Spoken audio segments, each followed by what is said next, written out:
Bonjour, vous êtes à l'écoute du téléphone biblique. L'apôtre Paul nous dit, s'il est possible, autant que cela dépend de vous, soyez en paix avec tous les hommes. Peut-être dépend-il de vous de ramener la paix dans votre milieu de travail, votre cercle d'amis ou au sein de votre famille.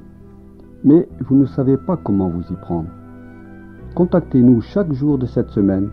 Nous aurons quelques conseils qui vous seront sûrement utiles. La première étape du pardon est d'admettre les sentiments qui vous envahissent. Il est impossible de nier la souffrance que causent les injustices des autres. Il faut parfois beaucoup de temps pour éliminer la douleur et la haine entraînées par le tort qui nous a été causé.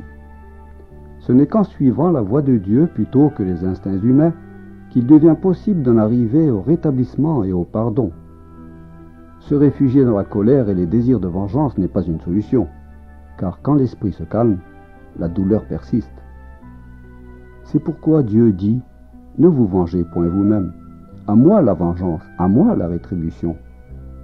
Il faut simplement admettre ce que l'on ressent, être honnête dans ses sentiments, aussi désagréables qu'ils soient. Ce n'est que lorsqu'un malade admet sa condition que le médecin peut le traiter. De même, votre grand médecin ne peut agir pour vous que lorsque vous admettez ce qu'il y a dans votre cœur. C'est dans l'acceptation que commence le processus de libération. S'il est possible, vous pouvez parler de vos sentiments à un ami sincère, un psychologue ou un pasteur. Il est bon de les verbaliser. Cela permet d'accepter plus facilement la réalité. Mais n'oubliez pas que dans cette démarche, vous n'êtes pas seul.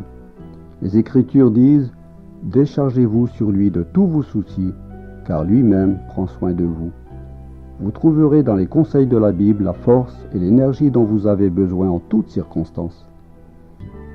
Merci de votre écoute. Téléphonez-nous demain pour un nouveau message.